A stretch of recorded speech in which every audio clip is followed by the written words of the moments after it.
Welcome back. You're watching Conscious Thinking with EddyEd. We have another video from Camp Gannon. Shouts out to Camp Gannon, man.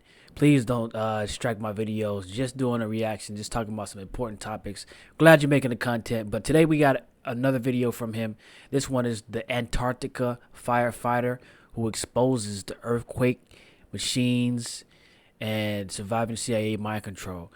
And this is going to be one where, we see a lot of here and now things that are strange that people don't know about and we don't see, but things that do happen. And of course, we can be like, okay, how can we verify the information and what's made up and what's not? We all can say that about everything. But let's take a look and let's hear what he has to say. I think some interesting stuff is going to be shared here, and you can decide for yourself. Let's hop straight into it. It's Conscious Thinking with EddyEd.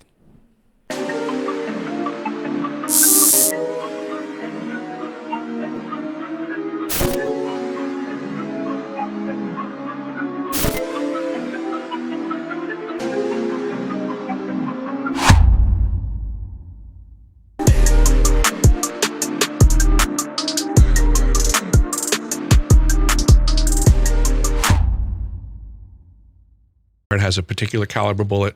You pull the trigger, that bullet comes out, and that's all that weapon does. Directed energy weapon systems, we just have to understand, are a lot more complex. They can fire many different things. Okay. The list is massive. Could you explain a directed energy weapon just to a fifth grader? Sure. What would that be? It's the manipulation of energy. I guess you would say over time and space from one location to another. Tesla would say not even necessarily radiating the energy that it can get from one point to another without a propagated power loss. So it kind of thumbs its nose at all the things we know about energy and physics beforehand. So we just have to open our minds up to, how do I put it? As an example, the ability to generate an earthquake is the delivery of energy from one point to another with the intended negative outcome of inducing an earthquake. And we'll get to that in a little bit, but you believe that earthquakes have been created from the directed energy weapons at the South Pole already? Yes, absolutely. Okay. It is my understanding that the two earthquakes in February of 2011 were caused by the bringing on of the system of the ice cube neutrino detector. They went from construction to operations and maintenance during the season that I was there. Wow. And it is my understanding that when they first brought it online as a transmitter, that they basically had two friendly fire misfires, and that's what hit Christchurch, New Zealand. Wow. So just right there real quick, I'm just thinking about this. This thought came to my mind when I was hearing him speak. Man, how does an Antarctica firefighter get exposed to all these different things? And then when I'm thinking about that, well, that is an unusual and uncommon type of firefighter. And when you go to these strange locations or unpopulated or popular parts of the earth like Antarctica, South Pole, whatever, they do a lot of secretive stuff, because nobody's there to see it, right? So they can do things, they can do operations, they can house and store and warehouse, all these different things to keep away from society and people. So just thinking about that and asking that question, well, he is going to a location where it's not as populated. And then also, what does a firefighter need to do in Antarctica? Why is a firefighter in Antarctica? What do they need to put a fire out from? Isn't it cold over there? That's just my thought. I'm thinking about ice anytime I see Antarctica. So maybe I'm missing something, but why does a firefighter need to be in Antarctica and the South Pole and things of that nature? So, to go into these locations, you will definitely find things that aren't known or housed in a regular city, or if it is, it's housed underground somewhere, to where we can't get access to it. So just thinking about that raises the question, why is a firefighter out there anyway, and how did he get exposed to all this technology? Okay, so we're gonna get to that. I guess also weather control, the ability to manipulate weather patterns. I believe that would be on the list as well, because these are all things that directed energy weapons systems can manipulate. Okay. So I want people to consider that every one of these things could be going on. A lot of folks out there might be familiar with HAARP, which is the system that's up in Gakona, Alaska, which I have visited that at least twice now, maybe 3 times. I can't recall exactly the first time I went there. But HAARP is basically a phased array transmitter on the surface of the Earth that has length and width to it. The ice cube neutrino detector adds depth because it's embedded in the ice. So it's an exponential power up, I guess you would say, for its abilities in the concept of being a phased array transmitter. You're adding another level of the depth to the playing field. Interesting. And then just the last component to kind of set the table here. The reason that you've come forward as an official whistleblower and the reason why you've put in so much effort and flown from Alaska just to be here today to talk about this, what are the implications of this technology being in the hands of different governments in the world? And what does that mean for the fate of humanity, in your opinion? A lot, and that's a great question. The reason that I'm speaking is because of my understanding of these technologies and the fact that I can observe them being applied to the general population now. Is if people don't start to pay attention that they started by using these in small groups, but that was just to get it dialed in. Now these weapons are being used by many factions, and we, the people, are caught in the crossfire of a war of technological level that we haven't even begun to consider, so we don't realize that we're kind of all walking wounded on a battlefield that we don't even realize that we're on right now. Wow, just that right there, he said a lot. He said a lot right there because, that's how the enemy moves. And that's what's going on in the spiritual world is like, there's a battle going on that we can't even see and that people don't even know they're a part of. But they're in it. Whether you believe it, see it or not, or understand it, it's happening, And, you can look at all these different, I might be going surface level with this one because people can see this one, like the diseases that are happening and that are, coming out of the viruses. Those are, people can observe that. But this technology, you can't observe it unless you know about it, and when you know about it, you know how it works, you know what it can do, and so on and so forth. So you can see the effects, and you can see the changes on when it's used and when it's not, and when it's used for. So he's making a lot of sense so far. I'm following him, and this is sounding very real. It's sounding very real because we know that all these weather changes, y'all have seen random rain clouds fly over a city, right? Like, isn't that one of the most strangest things? Why is there a rain cloud, just one cloud just pouring out rain? Now, it might be a scientific reason, but it just looked unusual. It looks weird. And I seen a video a while ago where they had a machine that made rain clouds and it would travel to certain cities so it can rain. And if that is true, what is that made out of? And if they wanted to do something with that technology or with that cloud, like let's say they wanted to make a disease and spread it, they could put it in the cloud and let it fall on the people. Doesn't that sound possible? If they can make a cloud that rains, wouldn't they do something destructive if they wanted to? Or couldn't they do something destructive if they wanted to on a population? Like, let's put the dots together here. Don't just think about the basics. This is much deeper and much broader to the population, because there's a thing that they're trying to do is control the population. And there's a lot more to be said about that, but it's getting pretty interesting. I mean, this is wild. This will be fun. So, been at the South Pole for a year, contracted by Raytheon, directed energy weapons, mind control weapons, and ultimately all of humanity is at risk because of this technology falling into the wrong hands. That's all true? Yeah. All right. It's already in the wrong hands technically. Okay. And they're already in the throes of battle. A lot of what I'm doing is because of my crew. Negatively impacted from being the operators for a season of a directed energy weapons system. Sorry, I thought I had that down. Okay, can we talk about this? This is the creepiest, most awful. Look, I don't even care what you say today, okay? Regardless of what you say, the worst thing that you've done ever in your entire life is have that as your ringtone. If anyone didn't hear it, I don't know if I got a picture on the mic. It's a little boy going, "Hello." You're a maniac. Okay, you're a terrifying person. I am giddy that this is the reaction that I'm getting off of that. Did you mute it? Because if it goes off again, I'm gonna black out. Okay, I'm gonna throw up all over this table. Okay, so this is so far the groundwork has been laid for a very interesting conversation. So just take me back. I would love to just kind of start even at the beginning. I would love to know about kind of like your upbringing. Your family, things like that, because I do think it sets a good framework for understanding you as your career kind of advances. So you grew up in Long Island. Yes, sir. So you're not far from home. No, not far at all. Welcome back to New York. Did you ever have like paranormal experiences? Any experiences of like strange, like people call it high strangeness, like within conspiracy circles? I guess in the putting it that way, I'd have to say yes, right? I don't talk about it much because there's not much I can do with it. It's not one of those things that I can prove. But there were times as a kid that I would say I saw weird things that I thought were, I guess I'm like picturing it in my head, my bedroom window.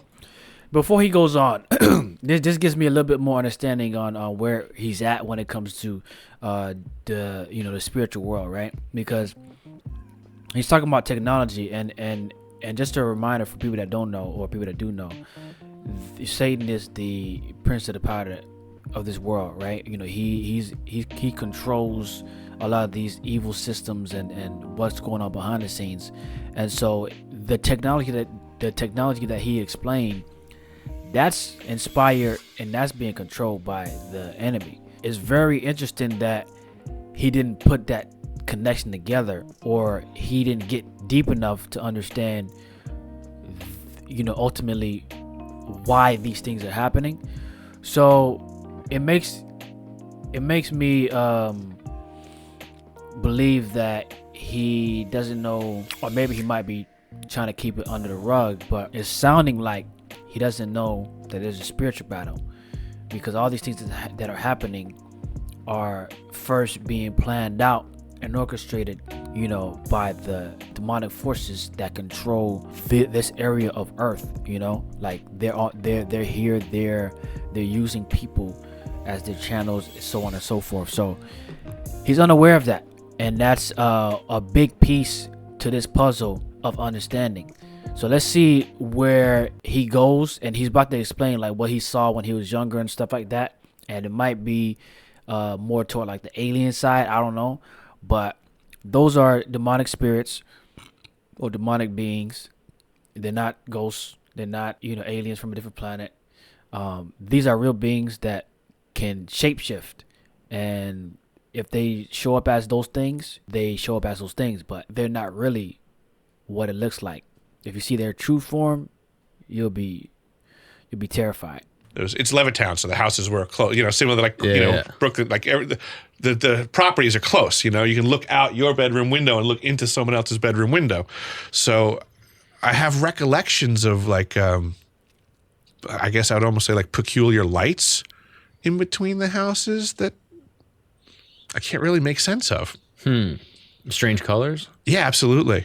So almost like how would I put it? It would be like if a disco ball was passing through the homes and the lights coming off were all, I was looking at the passing light on the reflection of the walls, and always seemed odd to me. And then with that being said, I did research, and I found out that my actual property was on what was formerly the property, and you can look this one up if you want, the Long Island Aviation Country Club, which was in the early 1900s when aviation was all the rage. And this was an aviation country club for the affluent. So Charles Lindbergh was a member. Yeah. This is basically where all the folks that live on the North Shore of Long Island, all the really wealthy people, had put this airport, this country club, south of the farms that service them. So it's like, we can keep our noisy air toys down over there. I believe, and this is pure speculation at this point, right? In the grand scheme of UFO disclosure and things like that, UFO. See what? Like I knew he was going to go to the alien side, because just from what I said earlier, I think either he's sweeping the real stuff under the rug, or he's just is unaware of what is actually behind those things. So let's hear what he has to say. I believe that the Long Island Aviation Country Club, being a focal point of aviation at a time period where it was new on this planet, right? Aviators getting up in the air. I believe there's always been some sort of UFO presence. I believe that there's always been something else in the air before we got there. So I believe places like this, when they were original back then, would have drawn the attention of the other things, whatever they are. Interesting. So that when William Levitt purchased that property, where there was already, I believe, activity occurring, that when all the aviators up and moved because their property got sold, I think whatever was the other thing that had interest didn't get the notice. And they stuck around. They stuck around, and folks in that area had interactions, I believe. Bizarre. I always remember that stuff because it, you know, Superman and the comic series, and there was Bizarro, who was like the opposite of Superman. And it was like alternate universe Superman. Yeah, exactly. So I used to think of going to the library as Bizarro World. It was how I thought of it as a kid, because it was like the opposite of everything that I knew. And so now to remote viewing, can you explain like what the actual like things you were doing? So they would squiggle on a piece of paper and be like, what do you see? Almost like a Rorschach. Is that a fair? Yes, it's similar. It has more to, that's what they're doing, is they would ask a series of questions, and they would want to get your answers because they appreciated what you were doing. They knew this kid's actively remote viewing, and we are going to trust what he says, because we'd gone through the program, we gotten trained, and that's just, you know, I get that other folks out there might think that it's woo-woo, but that's on them. It's a proven protocol. They've used this for decades now functionally. So we just happened to be in a room where everyone was taking it very seriously. And from what my understanding is now, is that this is how these remote viewing teams work. They basically just get a whole bunch of good remote viewers, and it's like everybody has a specialty. So one person might be good with colors. One person might be good with faces. Another one might be good with geographies. So they have a filtering process to learn that. What is your skill set? Interesting. And then with that, they can put together a team, and they can start gathering intel, and with a high level of effectiveness. Wow. Of knowing things you have no reason to know. I mean, a lot of folks don't know this, but the movie The Hunt for Red October, that was the product of remote viewing.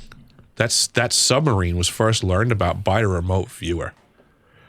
And they found it being built inland. And it was remote viewed first. That's how they came across that info. And that's the basis of that movie, The Hunt for Red October. I think this is what Richard was bringing up. I believe he did touch on that. Yeah, in the podcast we did. This is, and I could be giving credit to the wrong guy, but I believe it was Pat Price was the remote viewer that first found the Red October being constructed. It might have been Joe McGonigal, but one of those guys was, and it's referenceable to one of these characters. I just am bad with names. I'm sure the remote viewing this right now are getting pissed off. I bet they're like, come on, Eric. It was me, dude. Come on. That's crazy. Yeah, that's very, very interesting. And was it every week you were going in and doing this? I don't think it was every week. Okay. I don't. I think maybe like twice a month would be my best guesstimate. Maybe once a month. And do you know what your specialty was? No, because they weren't telling us at the time at all what we were doing. That's why I said it was like Bizarro was World. That like kind of compartmentalized and cryptic. What do they need to tell us anything for? But you seem like a curious kid. I'm sure you were. Yeah, like, what are we doing? Well, they told us many times that what we were doing was we were working with toy companies. Wow. To find out what the next new toys to be made for kids. That like that's what we're getting at. It was such a racket. It was really a joke. So like there were times where we would show up to the library and under that spiel, and they would like take like a shoebox and dump it on the table of toys, and they would like be like, play with the toys so that we can assess, you know, what the next cool. And it's, I swear to God, it was like it seemed like now in hindsight, like they were just lazy feds, right? That they're like, oh, we were supposed to bring toys for the toy covers. Quick, stop at that garage sale and pick up a box of toys, because it was like they were putting down like a box of like old junk from like the 1940s or something, like some old war, like, you know, it was just like, what? This is a joke. Like, it was like, it made no sense, because it was like, what do you mean you want me to play with these toys so that guy could stare at me and figure out what the next new G.I. Joe guy is going to be? Like, this doesn't make any sense. Strange. Yeah. And did it take like a whole class period whenever you went to do it? Yes.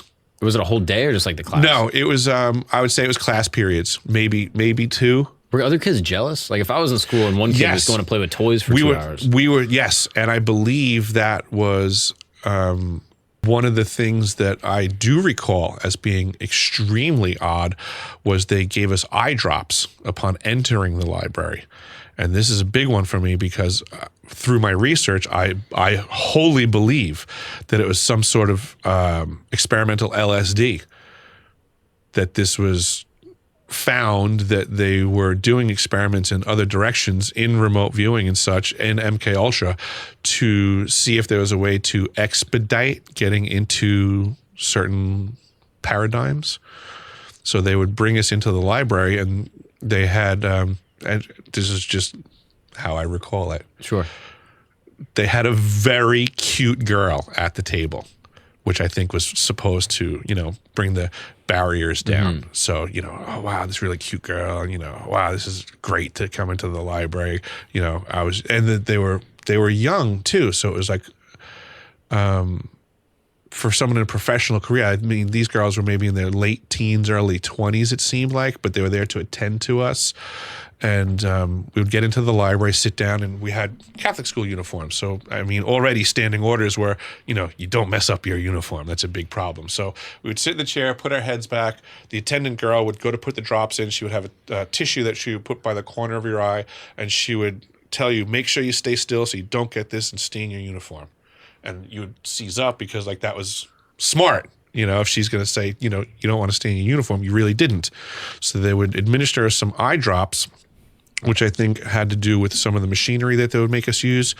And I realized that upon departing the library, there was like a little debrief time at the end, and I would try to expedite the debrief, because I realized that if I get out early enough, there's some time in between that I don't have to get back to class. We had these large south-facing windows, and there was a side effect with the eye drops that I thought was really cool, which was that it was like having yellow sunglasses on. So when I would exit the library and get into the front lobby, all of the light coming, everything was just, it was yellow. It was like, and I just thought it was cool. You know, as a kid, I had no idea what they were doing. But again, I just assumed it must be okay. It's happening in school. Of course, my parents must know. It can't be bad. I mean, it's just cool yellow tint in my eyes, you know. But like I said, I've spoken to my father. He had no idea what was going on in the library. He gave no authorization for anybody to be putting eye drops in his kids' eyes. Yeah, like, you know, that seems like the part, you know, before, because you had mentioned that like there's a bit of like an insidiousness about doing this with children, and obviously working with children without any type of parental permission is obviously wrong. Correct. But if they're just making you look at some, you know, squiggles on a piece of paper, it doesn't seem that egregious to me. Understood. But now, as soon as they're putting drops in your eyes, even if it's just a regular eye drop, even that's where if it is, it's still like, it's like, why are you fucking with my kid's eyes? Like, what are you talking about? Like, yes. And then if you were under the impression that it's not just, you know, saline or whatever, is it? I mean, when you're talking early 80s, like I actually, a few years later, you know, I was, you know, working on Apple IIe's. We had a computer lab. I was in a computer course. We were getting DOS training. You know, I mean, that's how this predates DOS training. Right. So you had never been on the internet at No, this point. no. This was way before the internet was even, you know, a wet dream. Yeah. But you had a TV in your home, I'm assuming? Yeah. Didn't have cable yet. Oh, wow. So it was all like satellite bunny ears kind of thing? Yeah, like, yeah. And so the idea of looking into this viewfinder and seeing images and videos. And making a selection by where your eyes look at. I mean, that was Star Trek at that point. Yeah. That was Star Trek level stuff. Yeah, that's pretty strange. And can you give an example of like, I know this is a long time ago, but like what some of the questions would have been, or like what an example? They were relative to what we were watching. It was about whatever we were watching, and it would ask you a question. And I think it was like trying to see what you could notice. And I believe that's what the function of a tachistoscope is that it puts images in front of you, but then embeds other stuff, almost like hidden subconscious stuff. And what they're doing is figuring out a way to train the brain faster, was what the purpose was. The intent was to try to be able to flash a bunch of images and almost like train you without you knowing you're being trained. Wow. So I think a lot of it had to do with them trying to get you to learn stuff, and that was checking to see if you were actually absorbing it. Wow. And that makes me think straight to the cartoons we used to watch, you know, when we were younger. It's all these images and all these little things that the cartoons would do that we'll look at and not notice. And I know you guys seen like the Disney, you know, cartoons or Looney Tunes stuff that they did a lot of weird, you know, sexual things that we didn't catch it or had like the word somewhere. Like that's a that subconscious thing that he's talking about is very interesting that he mentioned it, because that's been coming out over the years, that this been embedded inside the cartoons and these shows. So him saying that is not far-fetched or it's not foreign. That sounds very familiar, and it's how they do things in the cartoons and in the movies. They show you things, you know, right in front of your eyes, but without telling you it's there, you know, but they'll put it right in front of you, and subconsciously you're taking it in. And that's why, like, when now the state that we're in the US, you know, it doesn't seem like a long jump, because it gradually got there, and they had these things come at us, you know, these things through the TV that they were showing us bit by bit. And now when it's birthed for that planned thing to now arrive, it's now here. Now a lot of people may not agree with what is being done in the laws and in the world and stuff like that, but it didn't take a long jump, because it was gradual in the releasing of it. You know, it's been given to us in bites and crumbs, and then now it's like bigger bites. Now it's not crumbs anymore. Now it's like halves. Not, you know, and now when it's birth is there. They trained us subconsciously to get to those spaces to where now we're okay with the trans stuff. Now we're okay with, you know, this, that, and the third. I just wanted to name a couple things just to be clear of what I'm talking about, because I know I'm speaking like very general and not being specific. So, and then soon it's gonna become to where now the pedophilia stuff is gonna be brought out and birthed as a thing. So all these things that are coming up are on its way, and it's being programmed through all of these different mediums. So that's what we need to take serious, and that's what we need to understand that is happening with what we look at and what we watch. And that's why the word tells us, you know, be careful what you look at, because there is a part of us that can directly about what we're looking at, and there's the part of the subconscious that we don't think consciously about, but we saw it, and our brain does something to capture the image, or it does something to us that we don't actively think about. And then, you know, but in the subconscious, it's there and it's doing something to us that we don't notice. But conscious thinking is always something that we can do. Subconscious thinking, you know, is different. So together, you know, you can really be manipulated, you know, over time. Now, was it video? Was it pictures? Do you remember? It was, I believe, mostly pictures flashing, and when I say video, it would just be quick clips, like a couple of seconds. Wow. And then it would go to like the next. It wasn't a long. It's not like watching a YouTube video. Sure. Yeah, it was just flashes of things. And then real quick, just him talking about YouTube shorts. Instagram Reels, like all these things, they're meant to keep us watching, to keep us entertained. Now people can't even watch regular videos. There's probably more people watching short videos than long form videos. People still watch long form videos, but why is it that you can't watch long form videos anymore? Like, what urges you and irks you to want to have something so quick and soundbite-ish? Like, why can't you just sit there and watch some? I know people that can't watch a full movie no more, bro. They can't watch a movie. There's a reason for that.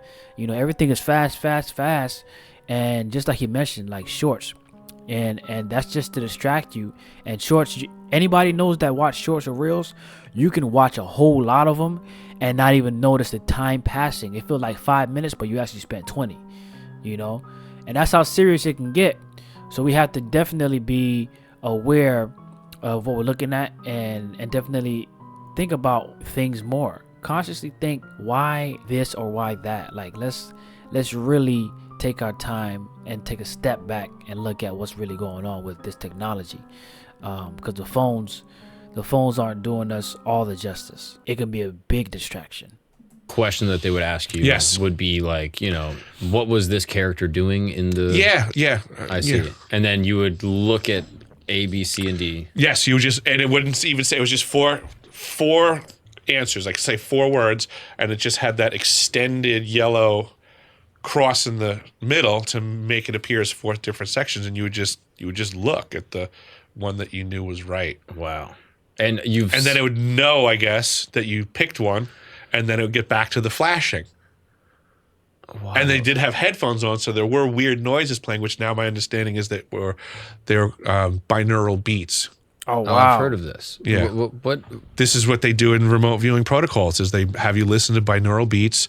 It takes the 2 hemispheres of your brain. Basically, what it does is it puts a sound in your head at one frequency, in your ear at one frequency, and then it puts a sound in the other ear in a different frequency, and it causes basically the 2 sides of your brain to be hearing 2 different things, and then there's a discrepancy that has to be accommodated for, which then causes your 2 hemispheres to sync better.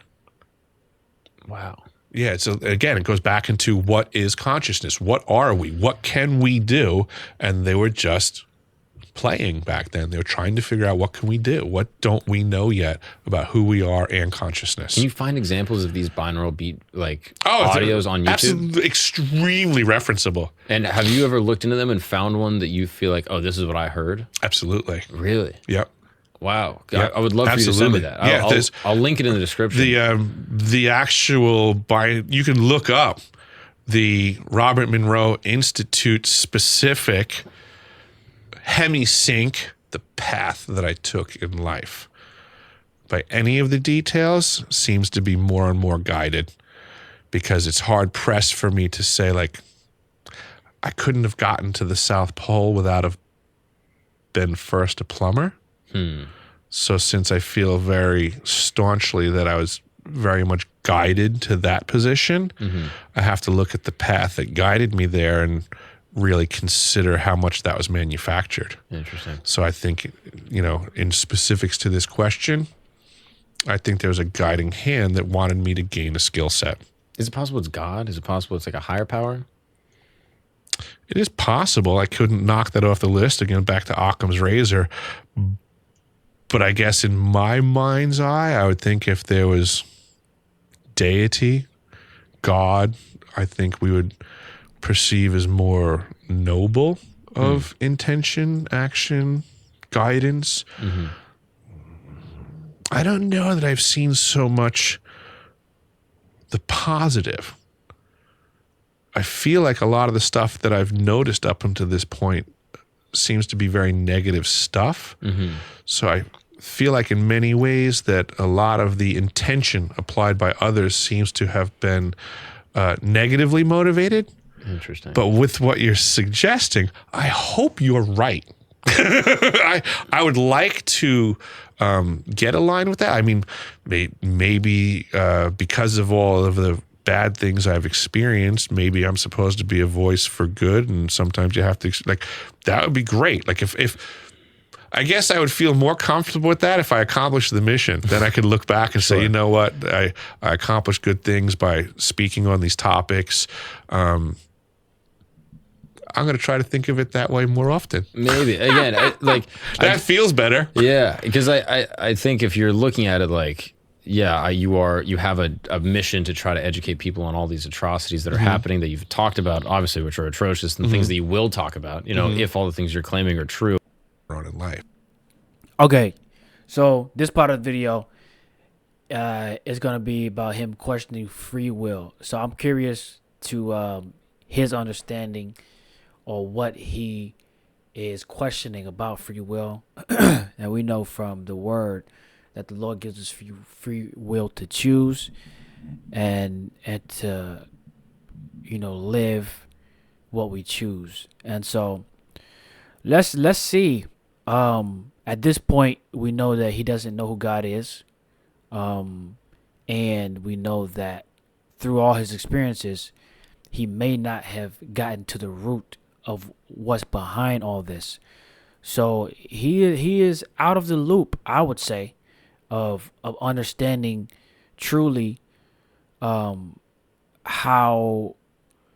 this is operating. He knows what is being used and stuff like that, but I think there's some parts missing that will give more clarity and understanding that he isn't aware of.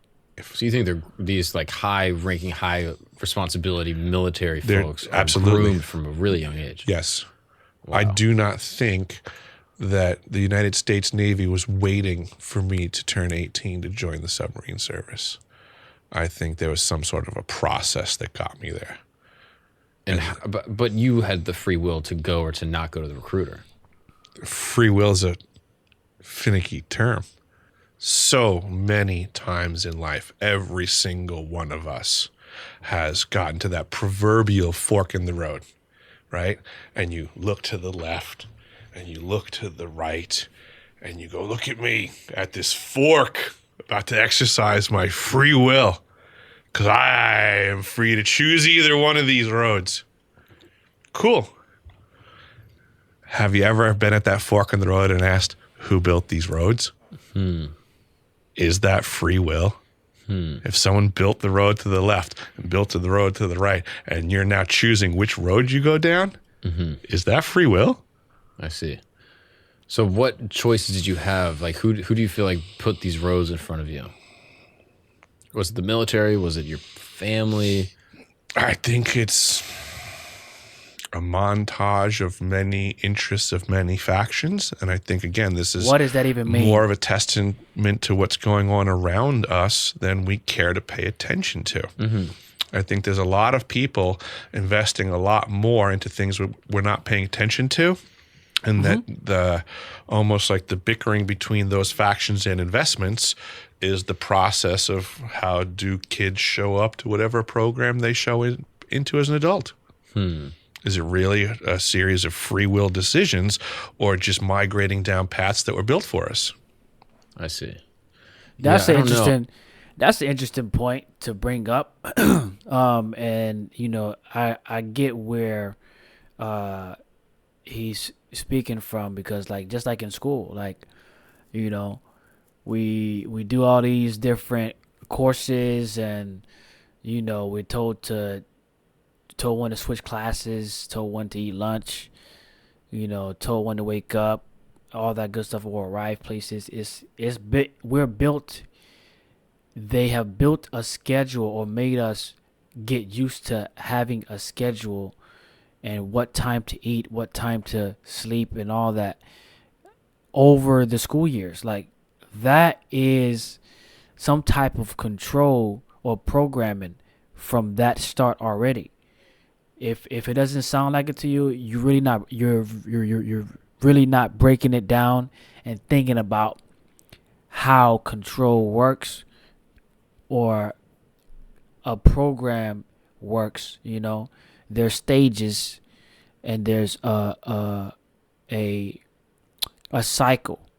And so that's what we've been, for those who went to school, that's what has been programmed into us. We're used to, having to have somebody organize something for us, and that's why a lot of people are wanting to be an employee, because they're used to having the covering, used to having the process of, having a schedule, and ultimately somebody telling them what to do. And that makes sense if you get the kid when they're young into that. They're going to go in places that they know and that they feel comfortable with, because they've done it so much and often. So that's my thought on that. Drop your thoughts in the comments on that. Oh, it seems a little tricky to be applying like retroactive like agency, I guess, to like some power that controls our destiny in hindsight, if that makes sense.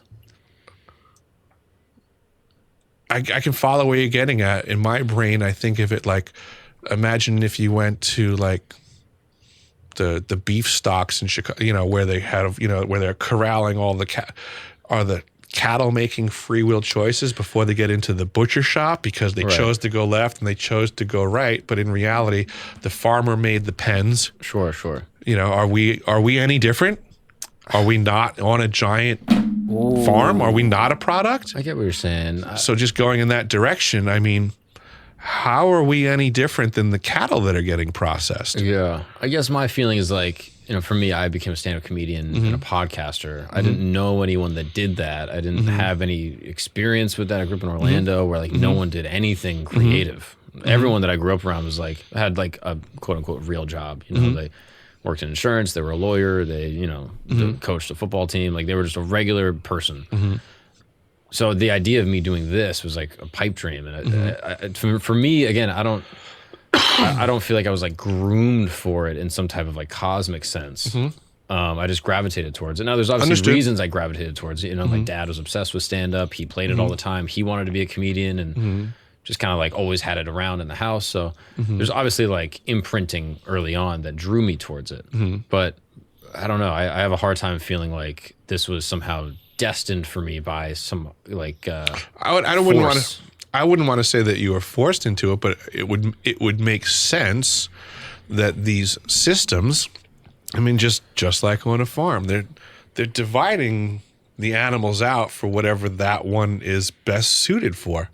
So that process in and of itself, is it forcing the animal into the best were you forced to go where you're at, or were you just guided to be where you're most efficiently functioning?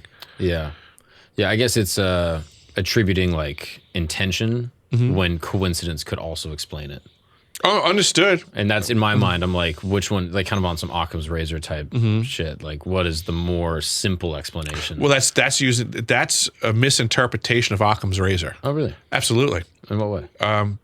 Because it's the exact opposite of what it is. A lot of people believe that Occam's razor means that there's truth to the concept of like whatever the simplest thing is most like, and that's not true. That's not what Occam's razor is. Oh, what is it? Occam's razor means you take all possibility and put it on the table to be considered. The razor is then taking the razor and slicing off a piece of all that's possible, assessing that piece, and if that's not possible, you can discard it. But anything that you can't discard has to remain on the table. That has nothing to do with it being the simplest thing is the most likely answer. Oh, I always interpret it as like if you're walking in Central Park and you hear hooves, it could be a zebra, but it could be a horse. And the simplest answer is that it's a horse. So understood, but that's not Occam's razor. I see. Okay. Occam's razor would say until you can discount it being a horse or a zebra, you have to consider that both are possible. I see. Okay. That's what Occam's razor is really getting at. Got it. Okay. I didn't know that. Understood. So then I guess for my point, like I would just attribute to, the simplest answer Or like, and I'm totally against that concept. I really? believe that is baloney, because I believe life has shown us that typically things are way more complex than we've given consideration for. And I believe that misinterpretation of Occam's razor is a way to keep us dumbed down to just accept whatever is the stupidest, simplest, least complex, quick answer to pacify us. Just right there, man. I mean, this guy, you know, he's talking like he thinks deeply and really dissects what is going on. But why is it that his thought of God is so simple, or his thought of God is seems to be not dissected or developed?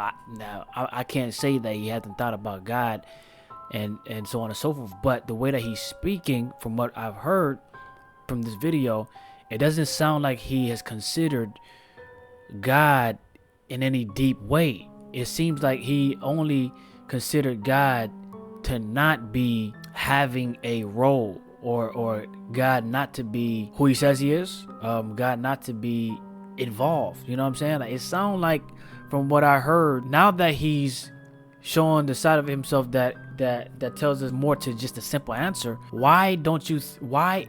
Because God is a complex being, right? And if you want to think deep about something and complex, wouldn't you? Why isn't God considered in that thought process? You know, it just seemed like God was just thrown out of his thought process or thinking, or his deep side of thinking. You know what I'm trying to say? I think that other things that are tangible physically, that he wants to think deeply about that, and certain ideas that leads to tangible objects here on earth, he goes there. But because thinking about the spiritual life is definitely something where it's not easy to understand. You have to have that gives you explanation, something that gives you meaning, and something that translates. And that's where the Bible comes in, because the Bible tells you about the spiritual side and also shows you how it translates. You know, just like when you go to Genesis 1, God, in the beginning, God created the heavens and the earth was without form and void and darkness. So in chapter 1, you see that in this, things started with God, meaning like he created the earth. And so he's a spiritual being. So it's he in spirit, him being a spirit created a physical object. So it started in the spiritual world, and then was made manifest in the to be in a physical world. So like the Bible shows us how things happen in the spiritual world, and that are then translated into the physical world. So you have to understand the spiritual world to see how it affects the physical world, because that's how also the enemy operates. That's why I was talking about how Satan and his demons do things and are in control, and we're seeing it manifest through these machines, through wars and all these other stuff that we see that are, you know, killing people and all the negative stuff. That's being controlled with Satan and the demonic power system, you know. But now we can see the translation and how it looks and what it's affecting here and now in life, right? And so that's why I say you have to understand the spiritual world and get some clarification on that, and then see how it translates. But he's only looking at what the physical world brings, or the understanding of that, and thinking deeply about that. But you're missing the spiritual side, which gives more clarity on why it's manifesting in the physical, because the spiritual was first there before the physical, and the spiritual translates things into the physical as well. So go back in Genesis 1, you'll see that, I mean, there's plenty of examples of how the spiritual world manifests in the physical. And so just having that understanding and not having that knowledge, you would then understand that what's going on is not just happening physically, but there's stuff that we can't see that happened first, or that is happening, that is now being brought to light, that's now being seen here and now. So that's why I say I don't think he's thinking. I think he's just throwing that out, and that's why if you do throw that out, you're missing a big piece of understanding and of knowing what's really happening. So hopefully that made more sense to what I mentioned before, because I think that's an important piece. So then when you gravitate towards the Navy, is it possible that it was just coincidence that you grew up, your family was in the Navy, and you didn't have like college prospects, so you were like, yeah, this seems like a good option? Sure, it's possible that it was that simple. Okay. But you feel like it's more likely that there was like an intentional grooming that they wanted you to be in that position? I think that that's just how these machines work, so to say, of programming, that when you have a propensity to things and exposure to things, you're more likely to follow suit. And these are the games that people play that they're taking advantage of. I see. I mean, can you separate the fact that you're a comedian now from your father's affinity for comedy? I mean, how can you separate that one caused the other? I mean, he's saying games that people play. Who are the people? Who is he talking about? People, we usually reference that as the higher ups, the people that are in control. Okay, let's just say that. Let's just say, okay, we're talking about people that are in control, the higher ups, the ones that make these big, that are in control of these big things. Who are they being directed by? Because the boss has a boss. And if you think about that deeper, because we can't just accept the simple answer, right? Oh, they're just in charge. No, there's a system that's in play that they're following that we can see being translated to us. So what I'm saying is that the people that he's talking about, are following orders from their boss. Who is their boss? Well, I will tell you that their boss is, if you go to, I can't remember the verse off the top of my head, but it's in the Bible, like rulers, principalities, powers, darkness of this world, like they are behind everything, all the destruction in many facets, destruction of the mind, destruction of the home, destruction of the country, destruction. They're behind that, ultimately. Now we do make choices, so that's not eradicating, and that's not saying that, oh, they're making us do everything that we choose to do. No, that's not what I'm saying. I'm saying that they're behind the destruction. Our influence matters. What we allow into our eyes and mind matters. And that's what he's talking about, meaning because we grew up in a certain way, what we have seen and heard and experienced influenced our decisions. And that's a true statement, But we also have to make those choices to do X, Y, and Z. Yeah, I think they're directly connected. Right. So, but I also had a lot of siblings that didn't. But back to like another part of the conversation. So, did you really choose to be a comedian, or was it because of your exposure that you were forced to? Right. Yeah, I know.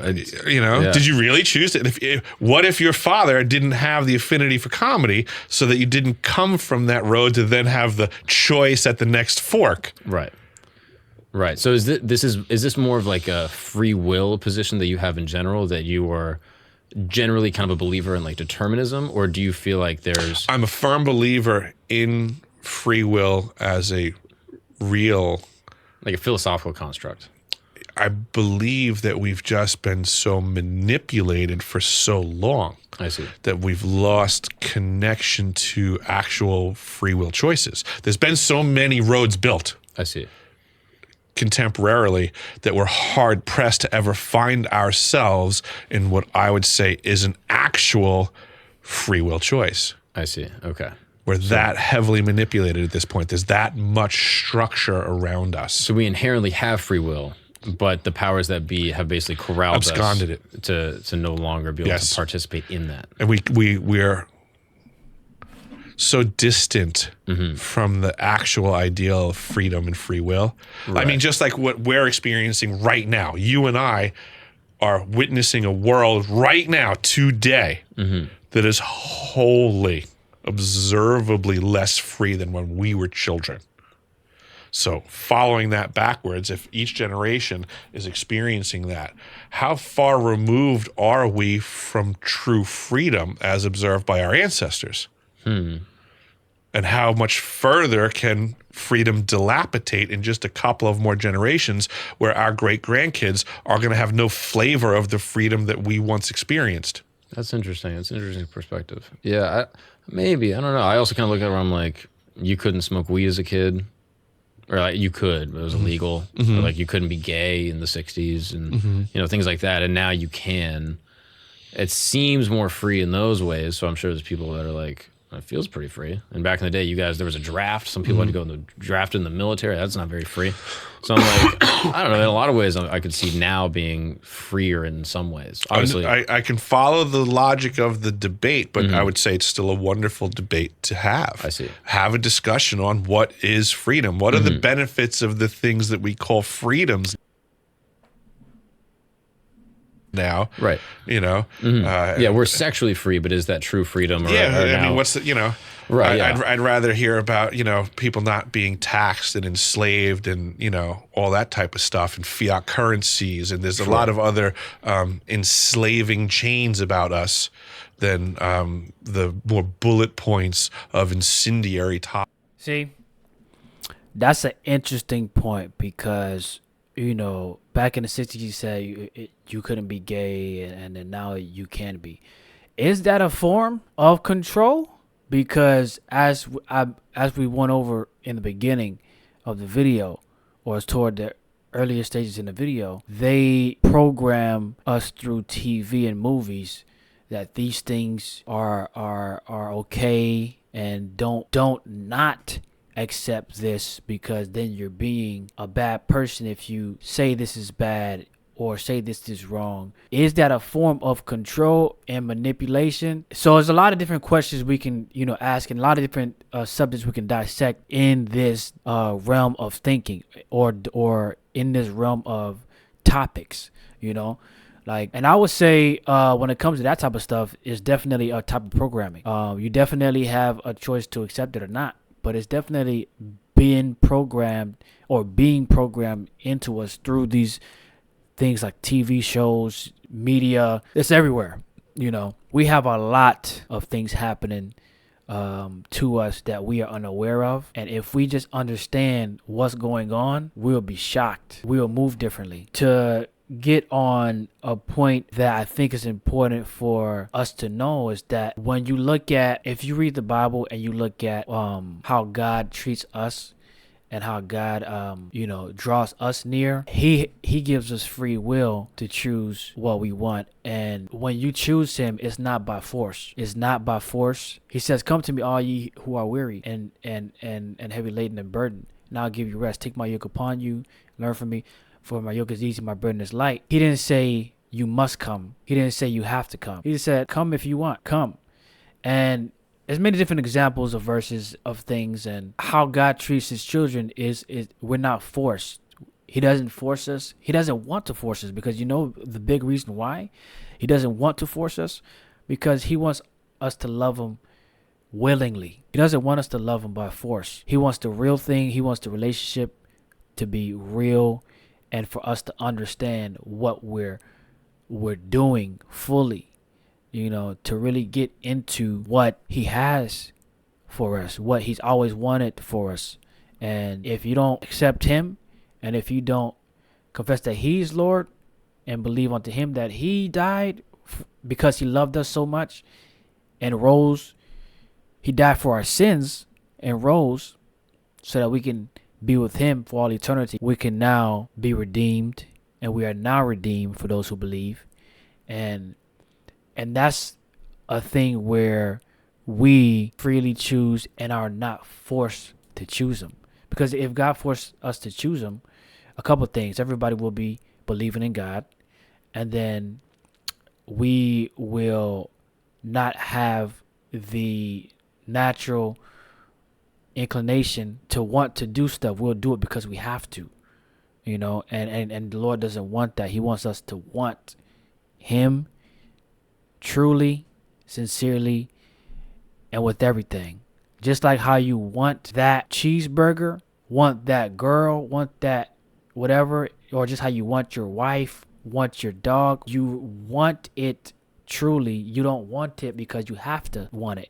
You want it because that's what you're drawn to, and that's what you want to do. It's not forced. And when you look at how the enemy operates, and for those who are coming from the dark side, you would agree that a lot of it is forced and you're trapped. You feel trapped. You're being manipulated, and a lot of people are threatened to be killed if they try to leave, or they know they'll be killed if they try to leave. So the Lord doesn't do that.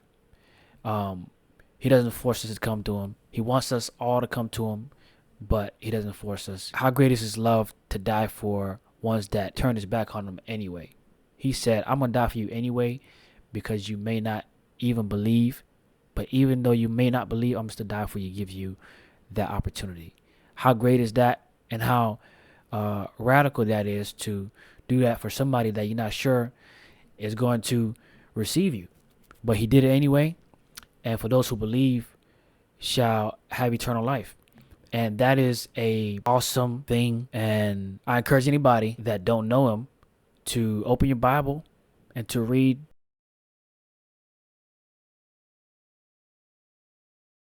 Thank you guys for watching.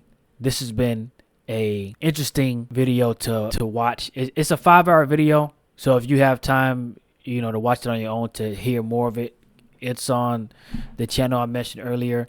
Check it out for yourself. And hop in the comments. Drop your thoughts in the comments. I want to know what your thoughts are. Do you think I'm wrong? Do you think I'm whatever? Drop your thoughts in the comments. Smash the like button. And subscribe if you're new. It's Conscious Thinking with EddyEd. Peace.